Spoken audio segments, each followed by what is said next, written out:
Hello everyone, मैं हूँ दीप्ति भारद्वाज और आप देख रहे हैं मेरा YouTube channel @maths with Deepti, जहाँ हम पढ़ते हैं बीएससी का मैथमेटिक्स। और यहाँ पर आपके बीएससी के 6 सेमेस्टर की बुक चल रही है और बुक का नाम है मैट्रिक स्पेस। आज हमारे यहाँ पे 3rd यूनिट स्टार्ट होने वाली है। आपकी जो पहली यूनिट है मैट्रिक स्पेस की, बेसिक कॉन्सेप्ट वाली मैट्रिक स्पेस की, और सेकंड यूनिट थी आपकी टोपोलॉजी ऑफ मैट्रिक स्पेस, वो दोनों कंप्लीट हो चुकी है। हालांकि जो अभी लास्ट आप यूनिट देखोगे, सेकंड यूनिट जो है उसमें जो लास्ट में लेक्चर मैंने ले रखे हैं, 2-4 लेक्चर छोड़कर लास्ट के उससे पहले ही कंप्लीट हो चुकी है कुछ यूनिवर्सिटी के अकॉर्डिंग। बट कुछ यूनिवर्सिटी के अकॉर्डिंग 1-2 टॉपिक एक्स्ट्रा थे, वो मैंने साथ के साथ आपको कंप्लीट करा दिए। आज आपकी 3rd यूनिट स्टार्ट हो रही है और यूनिट का नाम है कंप्लीटनेस इन मैट्रिक स्पेस। तो आज का टॉपिक भी बहुत इंटरेस्टिंग है। वैसे तो इस बुक के सारे टॉपिक बहुत इंटरेस्टिंग है।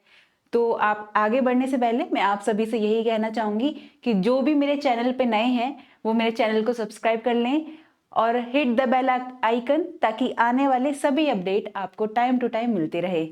तो चलो आगे बढ़ते हैं हम।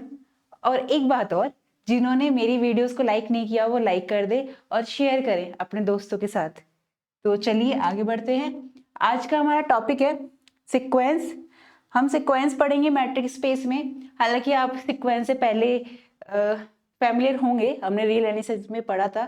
तो सीक्वेंस है, कन्वर्जेंट सीक्वेंस पढ़ेंगे। इसकी कुछ थ्योरम है और 1-2 एग्जाम्पल भी है। ये एक ही लेक्चर में कंप्लीट करा दूंगी मैं। तो बढ़ते हैं आगे। सबसे पहले ये बात है कि सीक्वेंस होती क्या है। सीक्वेंस पे बढ़ने से पहले, क्योंकि हम मैट्रिक स्पेस पे बात कर रहे हैं और मैट्रिक स्पेस में अलग अलग मैट्रिक स्पेस पे भी डिपेंड कर जाता है। जैसे ये जो एक्सडी मैट्रिक स्पेस होती है आपकी, मैं सिर्फ हल्का सा रिकॉल करा रही हूँ। ये एक्सडी मैट्रिक स्पेस कैसे बनती थी कि डी एक मैपिंग होती थी हमारी, कैसे एक्स क्रॉस एक्स से टेंस कर रही होती थी रियल नंबर पे। और ये जो डी है ये 4 प्रॉपर्टीज को होल्ड करता था, जिसे 4 एक्सियम भी बोलते थे हम, M1 M2 M3 M4। जैसे ही ये डी सारी ये 4 प्रॉपर्टी को होल्ड करता था, तब ये डी मेरा क्या कहलाता था, तब ये डी मेरा मैट्रिक कहलाता था।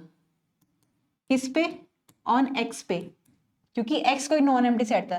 तब ये जो एक्स है, एक्स डी पेयर बनता था मेरा मैट्रिक स्पेस में। इस एक्स डी जो पेयर बनता है इसे मैट्रिक स्पेस कहते थे। अब इस मैट्रिक स्पेस में ही हम सब कुछ पढ़ रहे हैं। इसमें अब पढ़ रहे हैं हम सीक्वेंस। तो सीक्वेंस एफ सच दैट कोई फंक्शन है कैसा, जो नेचुरल नंबर से इस मैट्रिक स्पेस का जो यूनिवर्सल सेट है ना, इट मींस ये इस पर टेंस होएगा। इट मींस जो डोमेन होती है ना वो नेचुरल नंबर होगी, और कोडोमेन वो जो भी हमें मैट्रिक स्पेस दे रखी है, चाहे वो हमें डिस्क्रीट दे रखी हो या फिर यूजुअल दे रखी हो या फिर रियल दे रखी हो, जो भी दे रखी हो, लेकिन यहां पर जो डोमेन होगी वो नेचुरल नंबर से ही स्टार्ट होगी। ठीक है, तो वो अगर इस तरह से जो फंक्शन है तो तब इसको हम सीक्वेंस कहेंगे। और इसे लिखने का तरीका होगा, ये किस तरीके से काम कर रहा होगा, एक एस एन की तरह। इसमें एलिमेंट क्या होते हैं यहां से बताते हैं। ये जो एस एन है इसमें एलिमेंट होंगे एन की जगह, जहां पे सारे स्मॉल एन जो है ये नेचुरल नंबर में बिलोंग कर रहे होंगे। जैसे ये S1 रखूंगी, S2 ये टर्म्स है उसके, S3 S4 अप टू ये जा रहे हैं आगे इन्फिनिटी तक। तो इस n की जगह वैल्यू रखने पर जो टर्म्स आएंगी वो इसकी टर्म्स होती है। इसको Sn की जगह हम an भी लिख सकते हैं, कहीं कहीं पे आपको xn भी लिखा दिखाई देगा। तो उसमें आपको कंफ्यूज होने की जरूरत नहीं है कि हमने तो ऐसे नहीं पढ़ा था, कहीं कहीं पे an आ रहा है, कहीं कहीं पे xn आ रहा है। ये रिप्रेजेंट करने का तरीका है, वहां पे आपको बता रखा होगा कि जहां n बिलोंग करता होगा हमारा नेचुरल नंबर में, राइट। और किस पर टेंस होगा, यहाँ रियल नंबर का सेट हो सकता है, यहाँ पे हमारा रेशनल नंबर का सेट हो सकता है, वो मैट्रिक पर डिपेंड करता है। अब जैसे ही ये एस एन लिया, मैं कहीं कहीं पे एस एन भी ले सकती हूँ और एक्स एन भी ले सकती हूँ। इसको हम खाली एस बी बोल देते हैं, ठीक है, आगे डिफाइन करेंगे हम इसे।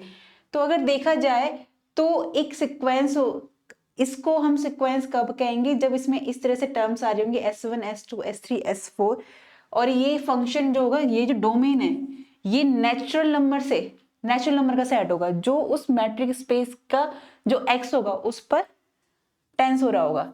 अब इसकी जो डेफिनेशन है वो क्या कहती है कि अ सीक्वेंस एक्स एन, एक सीक्वेंस है हमारे पास X N sorry Sn in metric space xg is a function of n into x and such that, मतलब इस तरह से लिखा जा रहा है f such that n tends to x be a function such that, किस तरीके से, इस तरीके से कि f of n हमारा क्या आएगा Sn for all n belongs to n. It means यहाँ पे बताती हूँ मैं आपको, एफ एन का मतलब है F1 रखोगे आप तो F1 की वैल्यू आ गई S1, F2 की वैल्यू आ गई मेरे पास S2, F3 की वैल्यू आ गई मेरे पास S3, यानी कि ये वैल्यूज आती जा रही है। ये मेरा हो गया F1, ये मेरा F2, ये मेरा F3, ये वैल्यू आती जाएगी इसकी, ये मेरा F4, ऐसे ये आगे बढ़ती चली जाएगी। तो ये इस तरीके से सीक्वेंस होती है। तो Sn जो इस तरह से डिनोट करते हैं हम, is called a sequence in XD whose nth term Sn, इसकी nth टर्म Sn हम रिप्रेजेंट करते हैं। अगर ये जो x है रियल नंबर का सेट होता है, यानी कि यहाँ पर ये R आ गए, यूजुअल मैट्रिक स्पेस में हम काम कर रहे हैं, या फिर R आ गए, रियल नंबर का सेट आ गया, तब हम इसे कहते हैं रियल वैल्यूड सीक्वेंस। ये डिपेंड करता है इस पर भी। अगर मान लो मैं ये बोलती हूँ कि कई बार टर्म्स यूज होती होगी कि भाई रियल वैल्यूड सीक्वेंस बताइए क्या होती है, कि रियल वैल्यूड सीक्वेंस क्या होती है, तो उसका मतलब सिर्फ इतना सा है कि हमारे पास जो ये फंक्शन है ये नेचुरल नंबर से स्टार्ट होगा तभी सीक्वेंस होगा, और ये कहाँ जा रहा है, रियल नंबर के सेट पे। अगर आ जाता है हमारे पास कि natural number, natural valued sequence, वैसे नेचुरल के लिए आता नहीं है, तो यहाँ उसका मीनिंग सिर्फ इतना है कि नेचुरल नंबर से स्टार्ट होकर वो नेचुरल नंबर पे ही जा रहा है। तो इसकी रेंज पर डिपेंड करता है, यहां से रेंज निकलेंगे। तो यही बात कहना चाह रहा है कि x इज इक्वल टू अगर रियल नंबर है then it is real valued sequence. Set of all distinct terms, set में कई बार ना रिपीटेड होंगे टर्म्स, कैसे, ये रिपीट हो रही होंगी। मान लो अगर मेरे पास कोई सीक्वेंस आ गई 1/n की, ये बहुत फेमस है एग्जाम्पल, आपको हर कहीं मिलेगा। इसकी जगह पे जैसे वैल्यू रखी मैंने 1, तो 1 आया, इसके बाद 1/2 आया, इसके बाद 1/3 आया, ऐसे ही चलती चली जा रही है। तो इसमें, या फिर अगर हम डिस्क्रीट मैट्रिक स्पेस में बात करें तो उसमें 0 1 0 1 0 1, तो अगर मैं इसकी रेंज निकालना चाहूँ इस सीक्वेंस की, तो इस सीक्वेंस की रेंज में सिर्फ 0 और 1 ही आएंगे। क्यों? क्योंकि रिपीटेड नहीं ले सकते हम। जैसे कि वहां पर हम जब मैपिंग पढ़ी थी हमने फंक्शन में, ये डोमेन होता था और ये कोडोमेन होता था, तो यहाँ पे कोडोमेन में जो एलिमेंट जो आ रहे हैं वो यूनिक ही लेते थे और उसको हम रेंज बोलते थे, राइट। मैं हल्का सा रिकॉल करा रही हूँ सिर्फ आपको यहाँ पर। Set of all distinct terms of Xn इस सीक्वेंस की is called a range of sequence. Okay, अब हम आगे बढ़ते हैं कन्वर्जेंस पे, कि कन्वर्जेंस इन मैट्रिक स्पेस क्या होता है। अगर मैं आपको मोटा मोटा बताऊं तो कोई सीक्वेंस है, ये कन्वर्स कर रही है किस पे, कोई S0 टर्म पे, और ये S0 हमारी कैपिटल X में होगा क्योंकि मैट्रिक स्पेस से बात कर रहे हैं, ये यूनिवर्सल सेट है हमारा। तो ये इस पर कब टेंस करेगी, करने के लिए हमें देयर एग्जिस्ट एक m, एक ऐसा नंबर मिलना चाहिए, किस तरीके से, कि डिस्टेंस, क्योंकि हम मैट्रिक स्पेस में डिस्टेंस पे ही बात करते हैं, डिस्टेंस इस Sn की S0 के साथ लेस देन एप्सिलॉन i, किसके लिए, for all n greater than equal to m। कैसे, इस वाली बात का मतलब सिर्फ इतना सा है कि इसमें जो भी टर्म्स यूज हो रही है S1 S2 S3 ऐसे चलती गई, ये आ गया Sn, फिर आ गया Sn+1 Sn+2 Sn+3, ये जा रही है। तो मेरे को एक ऐसा m मिल लिया, मान लो वो m यहाँ पर है, इस n+1 को मैंने m बोल दिया, इसको मैंने क्या बोल दिया, m बोल दिया, कि इसके बाद आने वाले जितने भी टर्म्स हैं ना, वहां पर Sn और S0 के बीच की डिस्टेंस ना लेस देन हो जाएगी एप्सिलॉन से। एप्सिलॉन बहुत छोटा नंबर है जो 0 से ग्रेटर देन है, पर बहुत छोटा नंबर है, पॉजिटिव नंबर है। तो तब हम Sn की जो nth टर्म है इसकी इसके साथ जो डिस्टेंस लेंगे ना वो बहुत छोटी होती जाएगी, यानी कि जो भी सीक्वेंस हमारी चलती जा रही है, जितनी भी टर्म्स आती जा रही है, वहां पर एक ऐसी टर्म मुझे मिल जाएगी जिसके बाद की जितनी भी टर्म्स आ रही होंगी ना उनके बीच का डिस्टेंस हमारा बहुत कम होता चला जाएगा। यानी कि एक जगह पर, अगर मैं यहाँ पर डायग्राम से समझूं, ये एक्सडी मैट्रिक स्पेस है। यहाँ पर S1, S2, S3, S4, S5 ऐसे चलते जा रहे हैं। और मान लो यहाँ पर ये S नोट है, इसको सेंटर मानकर मैंने एक स्मॉल r रेडियस से एक ओपन स्फीयर बनाया और यहाँ पर मेरे पास बहुत सारे पॉइंट आ रहे हैं इसमें। यही तो मतलब कन्वर्ज हो रही है। इट मीन्स एक SN के बाद मुझे एक ऐसी टर्म मिल गई है SN, यानी कि M एक ऐसा नंबर मिल गया जिसके बाद आने वाले जितने भी टर्म्स होंगे उनके बीच की डिस्टेंस बहुत छोटी है, बहुत छोटी है, बहुत छोटी है। तो इट मीन्स वो सारे आपस में पास पास होंगे। तो वहीं पर कहीं ना कहीं मैं किसी एक पॉइंट को सेंटर मानकर जब एक ओपन स्फीयर बनाऊंगी तो यानी कि वो मेरा लिमिट वाला काम करेगा। यहाँ लिमिट का कॉन्सेप्ट भी चल रहा है। ओपन स्फीयर बनाऊंगी तो एक नेबरहुड मिल जाएगी जिसमें उसी सीक्वेंस के इनफाइनाइट नंबर ऑफ टर्म्स आ रहे होंगे। इट मीन्स वो क्या बन जाएगी मेरी, वो लिमिट हो जाएगी। और लिमिट हो जाएगी इट मीन्स वो हमारा टेंस कर रहा होगा उस तरफ। और जब कोई सीक्वेंस किसी पॉइंट पर उसी सीक्वेंस के अंदर आने वाली किसी टर्म्स पर टेंस करती है तो इट मीन्स उसे ही कहते हैं हम कन्वर्जेंस कहते हैं उस सीक्वेंस का। ये तो हो गया इस तरीके से। अब अगर मैं आगे बात लूं और इसको हम ऐसे ही बोल सकते हैं, कैसे कि ये SN जो टेंस हो रहा है S नोट पर, कब,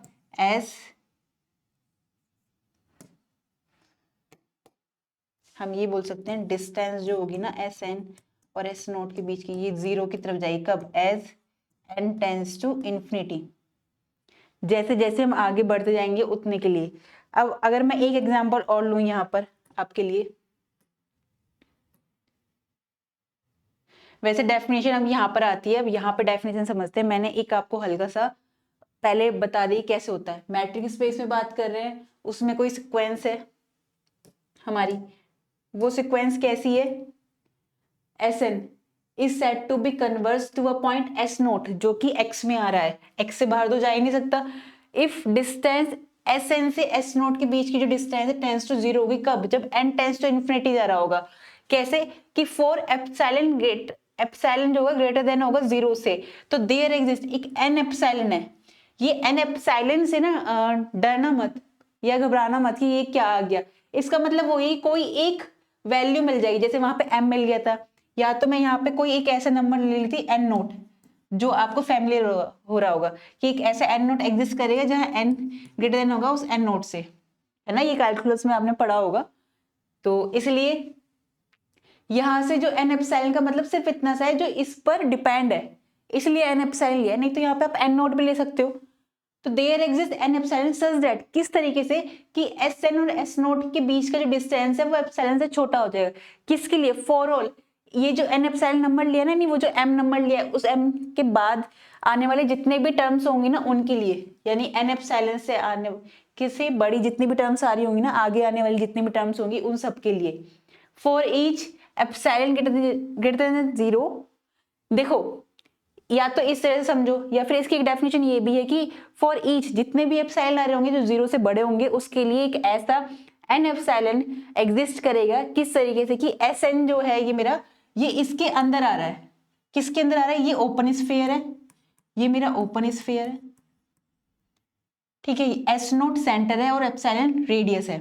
for all n epsilon greater then n, देखो S नोट को सेंटर माना था मैंने, R रेडियस ले ली थी, तो इसी में कहीं ना कहीं मेरा SN आ रहा होगा, नहीं उसके बीच की डिस्टेंस अगर जितनी जितनी मान लो यहाँ पर है इतनी छोटी होती चली जाएगी उस टर्म्स के बाद, इस m वाले टर्म्स के बाद जितने भी टर्म्स आ रही होंगे उसके बीच की डिस्टेंस इतनी छोटी होती चली जाएगी कि वो इकट्ठे हो जाएंगे एक जगह और वो एक ओपन स्फीयर का काम कर देंगे, जिसे हम नेबरहुड बोल देते हैं। यानी हम बोल देते हैं कि जिस पॉइंट पर वो सीक्वेंस कन्वर्स कर रही है उस पॉइंट को सेंटर मानकर मैंने एक नेबरहुड बनाई, और उस नेबरहुड में उसी सीक्वेंस के इनफाइनाइट नंबर ऑफ टर्म्स या टर्म्स आ रही होंगी, तब हम बोल देते हैं कि हाँ वो उसका लिमिट हो जाता है, और इसी को कहते हैं कि हाँ सीक्वेंस हमारी कन्वर्स कर रही है। यही बात थी यहाँ पर। अब अगर मैं यहाँ पे एग्जांपल लूं कि मेरे पास एक एग्जांपल है कि x मैंने रियल नंबर का सेट ले लिया जहां सीक्वेंस मेरे को ये दी हुई है, जहां D मेरी यूजुअल मैट्रिक स्पेस है, और हम सभी जानते हैं यूजुअल मैट्रिक स्पेस क्या होती है हमारी, जिसमें डिस्टेंस वाला काम करते हैं हम। तो इट मीन्स अगर मैं यहां से कहूं इसे सॉल्व करूं,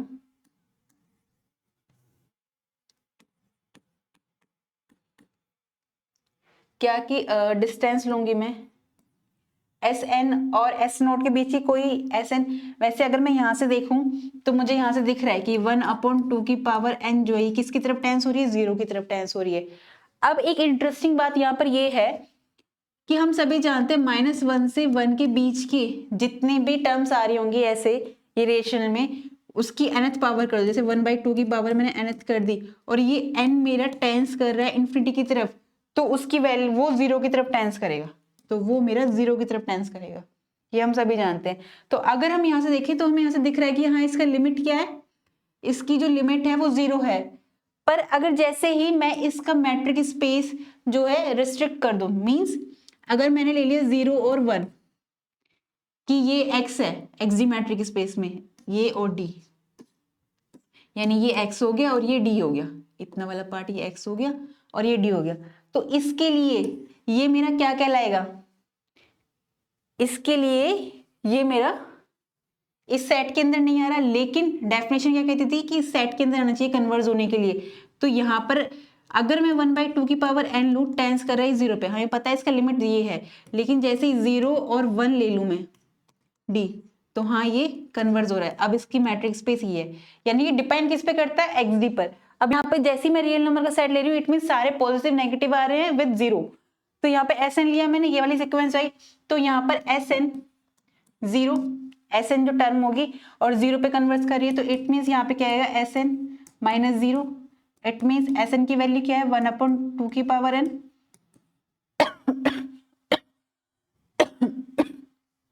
1/2 की पावर n। तो इसके लिए लेस देन एप्सिलॉन मिलना चाहिए मेरे को एक,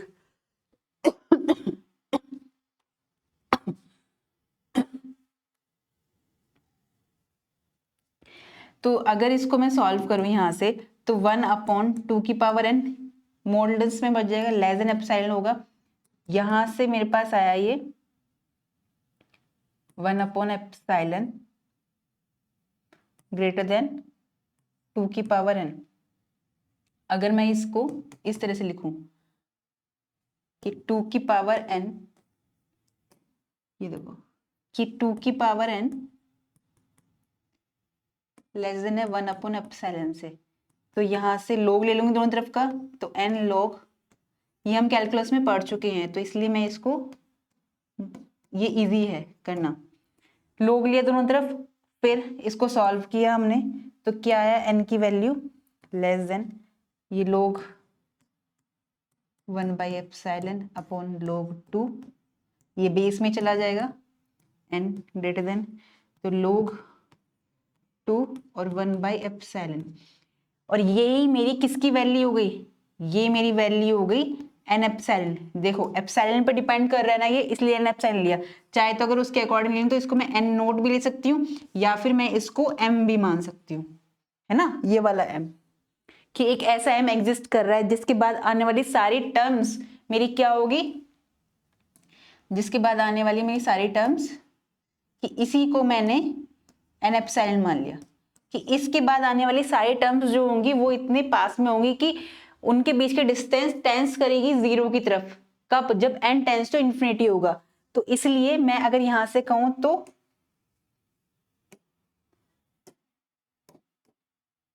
तो अगर मैं यहां से कहूं कि रियल नंबर का जो सेट लेते हैं ना, उसमें ना सारी सीक्वेंस कन्वर्ज करती हैं, तो इसको मैं लिख सकती थी यहाँ पे इस तरह से कि डिस्टेंस ऑफ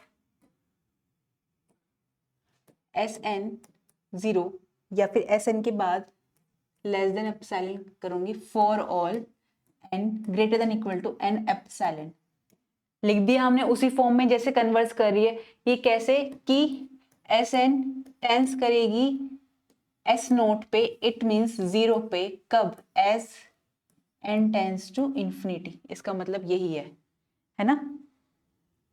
तो अब हम आगे बढ़ते हैं, नेक्स्ट देखते हैं हम कि अगर एक एग्जांपल और लेती हूँ मैं यहाँ पर आपको अच्छे से समझने के लिए, कि मेरे पास कोई सीक्वेंस है, माना वैसे तो ये क्योंकि मैट्रिक स्पेस में बात कर रहे हैं सीक्वेंस की, ये एक्जीमेट्रिक स्पेस है, S1 टर्म्स है, कोई सीक्वेंस है मेरे पास, ये रही Sn, इस तरीके से कि S1 कोई पॉइंट है, S2 ये टर्म्स आ रही है, S3 S4। मैंने माना कि ये सीक्वेंस की ना 2 लिमिट है। वैसे ऐसा होता नहीं है, एक सीक्वेंस की एक ही लिमिट होगी, लिमिट पॉइंट हो सकते हैं एक से ज्यादा, पर लिमिट एक होती है। पर मैंने एक बार को माना इस सीक्वेंस की 2 लिमिट है, तो 2 लिमिट है, तो इसका मतलब मैंने एक मान लिया, एक मैंने माना कि SK है और एक मान लिया मैंने SL है, और वो इस तरीके से है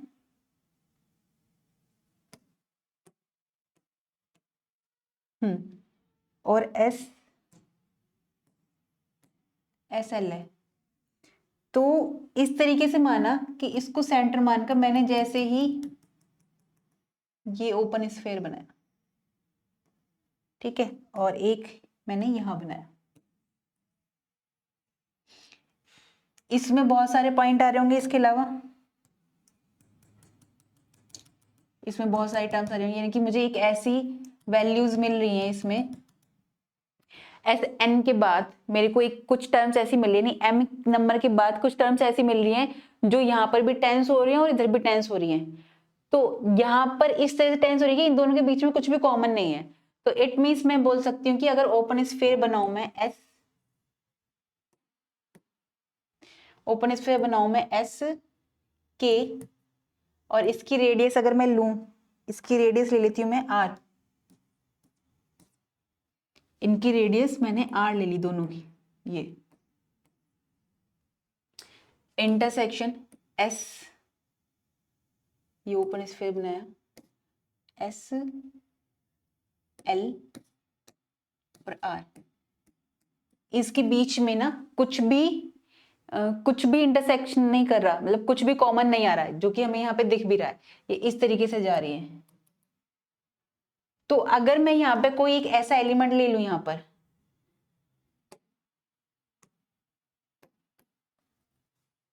तो इट मीन्स मैं यहां से कह सकती हूँ कि डिस्टेंस यहां से निकल कर आई मेरी SK और SL के बीच की डिस्टेंस कितनी होगी, ग्रेटर देन 0 होगी, जो कि हमें दिख भी रही है इनके बीच की डिस्टेंस, क्योंकि अगर 0 हुई तो सेम पॉइंट हुए, तो हमें इन्हें एक दूसरे के बराबर दिखाना है कि एक ही है, SK और SL एक ही पॉइंट है। इसको मैं कोई वैल्यू मान लेती हूँ, रो मान लिया मैंने इसे, ठीक है। अब मैंने कोई एक ऐसा एलिमेंट लिया इसमें, कैसा कि इसके अंदर कोई एलिमेंट ले लेती हूँ मैं जो इसमें भी आ रहा होगा और इसमें भी आ रहा होगा, वो टर्म मैंने ले ली एक S0, ठीक है, जो इसमें भी आ रही है इसमें भी आ रही है, इस तरीके से ली है, बिलोंग कर रही है इनके इंटरसेक्शन में, स्फीयर लिया है जो SK R intersection open sphere SL R। तो इट मीन जब मैं इसके अंदर ले रही हूं तो हम एक बात जानते हैं, क्योंकि मैट्रिक्स स्पेस में बात कर रहे हैं, तो इट मीन्स ट्रायंगल इनइक्वालिटी के अकॉर्डिंग जो M4 प्रॉपर्टी है उसका यूज करेंगे हम।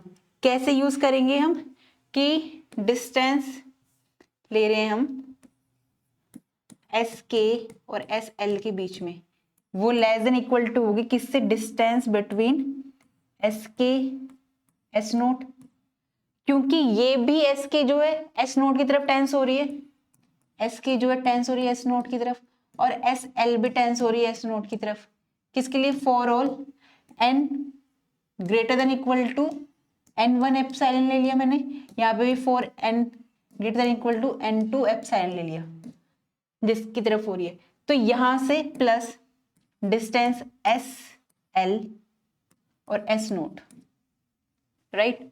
तो जैसे ही मैं ये वैल्यूज लेती हूं यहां पर इसकी SK S0, हाँ, तो यहां से मैंने देखा अगर हम ट्रायंगल इनइक्वालिटी बनाए, क्या थी ट्रायंगल इनइक्वालिटी, ये x पॉइंट था, ये y पॉइंट था, इन दोनों के बीच में कोई एक z पॉइंट लेती थी, तो x से z और z से y के बीच की डिस्टेंस हमेशा x से y की डिस्टेंस से बड़ी होगी या फिर बराबर होगी।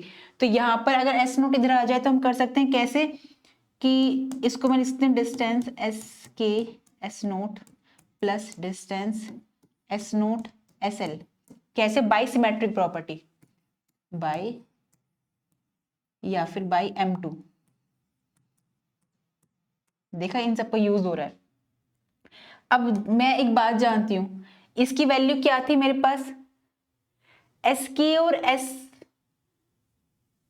कहां चला गया, ये देखो, यहां से SK और एस नोट के बीच की जो डिस्टेंस है ना, वो मैंने आर मानी थी, यानी कि रेडियस मैंने यहाँ पे आर मानी थी इसकी। जैसे ही मैं इसकी रेडियस आर मान लेती हूं, इसकी रेडियस मैंने आर मानी थी, तो इट मींस यहां से मैं ले सकती हूँ आर को क्या, ρ/2। अपनी सुविधा के अकॉर्डिंग ले रहे हैं, क्यों? क्योंकि हमें इन दोनों को इंटरसेक्शन हम क्या लेके चल रहे हैं, इनका एम्प्टी लेके चल रहे हैं, तो इनकी जो रेडियस होगी ना, उनकी रेडियस को मैं इस तरह से ले लूंगी यहां से इसके लिए। तो यहां से वैल्यू मेरे पास क्या आएगी, आर आएगी, जो लेस देन इक्वल टू आएगी, प्लस यहां से आर आएगी। और अगर आर की वैल्यू रख दूं मैं, तो इट मीन्स क्या है, ρ/2 प्लस ρ/2, और ये क्या निकल कर आया, रो। तो इट मीन्स मैंने यहां से क्या देखा कि डिस्टेंस जो एस के और एस एल है, ये लेस देन है मेरी रो से, ये रो से लेस देन है। पर यहां पर मैंने क्या देखा था, ये तो रो के बराबर थी। तो यहां से हमें दिख गया कि जो हमने माना था ना, ये कि एस की टेंस कर रही है एस नोट पे, कि हमने जो ये माना था कि एस के टेंस कर रही है एस नोट पे और एस एल भी टेंस कर रही है एस नोट पे, इसकी दो लिमिट पॉइंट है, ये गलत था। इट मीन्स कि डिस्टेंस एस के और एस एल टेंस कर रहे हैं जीरो की तरफ as n tends to infinity पे। इट मीन्स एस के मैं यहां से बोल सकती हूं क्या, कि एस के बराबर होगा एस एल के, यानी कि दोनों ये सेम पॉइंट होंगे। तो यहां से हमने एक वेन डायग्राम के थ्रू थोड़ा सा मैथमेटिकली तरीके से हमें पता चला कि कोई भी कन्वर्जेंस सीक्वेंस होती है उसका लिमिट ना यूनिक होता है, यानी एक ही होता है। तो आप समझ गए होंगे कि मैं कौन सी थ्योरम कराने वाली हूं, कि every convergence sequence in matric space has a unique limit. तो चलिए अब हम इसे करते हैं। ये बहुत फेमस थ्योरम है वैसे तो, और ये अब बहुत इजी हो जाएगी आपके लिए, क्योंकि मैंने पहले ही इसमें चीजें आपको बता दी कि कोई सीक्वेंस एस एन है, ये टेंस कर रही है एस नोट की तरफ, कब, जब n tends to S, n tends to infinity, right. अब मैंने a को ले लिया, हम इसमें फिर करेंगे, दो पॉइंट लेके चलेंगे, दो लिमिट पॉइंट लेके चलेंगे इसमें, और फिर दिखा देंगे उसे कि ये दोनों सेम है, t नोट पे कन्वर्ट कर रही है as n tends to infinity पे। तो अब अगर मैं यहां से क्या लूंगी, for any epsilon according to definition, for any epsilon जो कि ग्रेटर देन 0, उसके लिए क्या एग्जिस्ट करेगा, देयर एग्जिस्ट एक n एप्सिलॉन एग्जिस्ट करना चाहिए। कैसे करना चाहिए, n1 एप्सिलॉन। अब कैसे करना चाहिए, for any epsilon greater than 0 there exist n1 epsilon. किस तरीके से करना चाहिए n1 एप्सिलॉन हमारा, कि सच दैट जो डिस्टेंस ये एस एन है ना और एस नोट के बीच की है, ये लेस देन होगी, सच दैट जो डिस्टेंस है एस एन और एस नोट के बीच की, ये लेस देन होगी एप्सिलॉन बाई 2 से। क्यों, for all n greater than equal to n1 epsilon, यानी कि मुझे एक ऐसी टर्म मिली है, ये हम अपनी सुविधा के अकॉर्डिंग लिख रहे हैं, क्योंकि उन दोनों को हमें अलग अलग दिखाना है। जैसे हमने यहाँ दिखाया था कि इन दोनों में कोई भी इंटरसेक्शन नहीं कर रहा है इनकी नेबरहुड में, ऐसे ही यहाँ पर भी इसलिए हम लेके चल रहे हैं ताकि हमारे लिए ये सॉल्व करना आसान हो जाए। तो n1 एप्सिलॉन, जैसी मैंने n1 एप्सिलॉन यानी कि इस सीक्वेंस में कोई एक ऐसी टर्म मिल रही है मेरे को, ये n1 एप्सिलॉन इसलिए लिया है कि ये एप्सिलॉन पर डिपेंड कर रहा है। अगर हम चाहे तो हम लिख सकते हैं यहाँ पर क्या, कि n greater then n not, जो कि आपने पहले भी पढ़ा है, n नॉट या फिर m, तो एक ऐसा नंबर मिल रहा है, ऐसी टर्म मिल रही है जिसके बाद आने वाले जितने भी टर्म है उन सब के लिए ये वाली कंडीशन फुलफिल हो रही है कि दोनों के बीच की डिस्टेंस क्या है, एप्सिलॉन बाई 2 जा रही है। तो ये वही है, n1 एप्सिलॉन इसलिए लिया है, मैं बार बार बता रही हूँ क्योंकि वो एप्सिलॉन पर डिपेंड कर रहा है। ओके, तो अब ऐसे ही सिमिलरली मैं यहाँ पे लिख सकती हूँ कि फॉर एनी, इसके लिए भी ले लेंगे हम, या तो इसे नहीं लिखो क्या, कि डिस्टेंस डिस्टेंस एस एन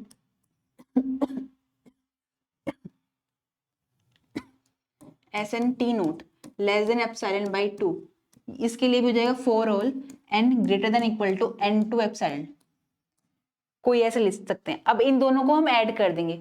हम ऐड क्यों कर रहे हैं, क्योंकि हमें ट्रायंगल इनइक्वालिटी वाली प्रॉपर्टी की हेल्प से इसे सॉल्व करना है। तो जैसे ही हम इसे ऐड करते हैं, या फिर एक चीज में यहाँ पे, चलो मैक्सिमम बात बोलेंगे हमने इसको जैसे ही सॉल्व किया, डिस्टेंस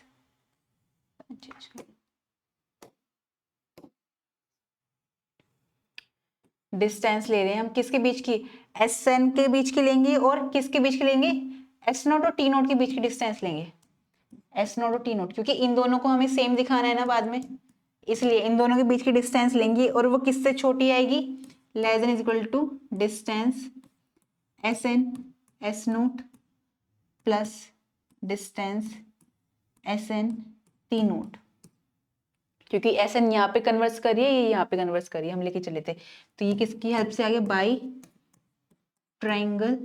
ट्राइंगुलर इनइक्वालिटी। ओके, तो अब यहां से एक चीज और देखनी है हमें, क्या कि इन दोनों के लिए मैं क्या कर दूंगी, एक ऐसा एन एप्सिलॉन ले लूंगी जो क्या होगा, मैक्सिमम होगा किसके, इस n1 एप्सिलॉन और n2 एप्सिलॉन में जो भी मैक्सिमम होगा उसके लिए। तो अब मैं इसके लिए लिख सकती हूँ क्या, कि जैसे ही मैं मैक्सिमम लेती हूँ, अब इसको मैं वैसे तो सिमेट्रिक की हेल्प से भी सॉल्व कर सकती हूँ, फोर ऑल भी करा सकते थे इसको हम,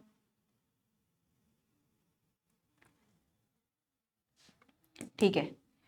डिस्टेंस देखो एस एन बीच में आ रहा है, तो हम इसे उसकी हेल्प से लिखेंगे कि यहाँ पे एस नोट कोई पॉइंट है, यहाँ पे टी नोट कोई पॉइंट है, इनके बीच में एस एन है, तो इट मीन्स इन दोनों के बीच की डिस्टेंस और इन दोनों के बीच की डिस्टेंस हमारी इस वाली डिस्टेंस से बड़ी होगी या उसके बराबर होगी। तो यहां से मैं इसे लिख सकती हूँ क्या, कि डिस्टेंस एस नोट और एस एन, इसे मैंने ऐसे चेंज कर दिया, क्यों किया है, क्योंकि अब देखो एस एन बीच में आ रहा है, टी नोट अब ट्रायंगल इनइक्वालिटी की तरह ही काम कर रहा है। अब ये बाइसिमेट्रिक प्रॉपर्टी, सेकंड प्रॉपर्टी जो थी मैट्रिक स्पेस की, और इसकी वैल्यू क्या है अगर हम देखें तो ये किसके बराबर है, ये लेस देन किसके, एप्सिलॉन बाई 2 है, less than equal to epsilon by 2, ये भी एप्सिलॉन बाई 2 है। अगर इसको हम सॉल्व करें तो ये आया हमारे पास एप्सिलॉन, तो इट मींस हमारे पास क्या आ गया, डिस्टेंस एस नोट और T naught strictly less than हो गया एप्सिलॉन से, for all n greater than equal to n epsilon, और एन एप्सिलॉन क्या है मेरा, ये रहा मैक्सिमम वाली बात उससे। तो यहां से हमने देखा कि जब ये लेस देन एप्सिलॉन है, ये हमारी कन्वर्जेंस सीक्वेंस की प्रॉपर्टी को होल्ड कर रहा है, तो इट मींस ये डिस्टेंस, जो ये डिस्टेंस है एस नोट टी नोट, ये टेंस करेगी जीरो की तरफ as n tends to infinity, it means distance, it means S naught मेरा बराबर आ जाएगा टी नोट के। तो यही हमें शो करना था कि वी नो कि हैंस प्रूव्ड दस every convergent sequence has unique limit, right. तो ये हमारी प्रूफ हो गई, हैंस प्रूफ। आई होप आज के लेक्चर में आपको सब कुछ समझ आया होगा, कोई भी डाउट नहीं बचा होगा, लेकिन फिर भी आपका कोई डाउट रह जाता है तो आप मुझसे कमेंट सेक्शन में पूछ सकते हैं। और आगे इसके आगे भी बहुत इंटरेस्टिंग टॉपिक है आपका, ये मैट्रिक स्पेस की जो थर्ड यूनिट स्टार्ट हुई है आज आपकी, ये बहुत जल्दी कंप्लीट हो जाएगी, क्योंकि इसमें बहुत थोड़ा थोड़ा पार्ट ही है जो मैं बहुत जल्दी थोड़े थोड़े उसमें ही कवर करा दूंगी ताकि आपको इजीली समझ में आ जाए। तो मिलते हैं हम नेक्स्ट क्लास में, और फिर भी आपको कोई डाउट रहता है ना इस लेक्चर में तो आप मुझसे कमेंट सेक्शन में पूछ सकते हैं। तो मिलते हैं हम नेक्स्ट क्लास में, तब तक आप पढ़ते रहिए, खुश रहिए, नमस्कार।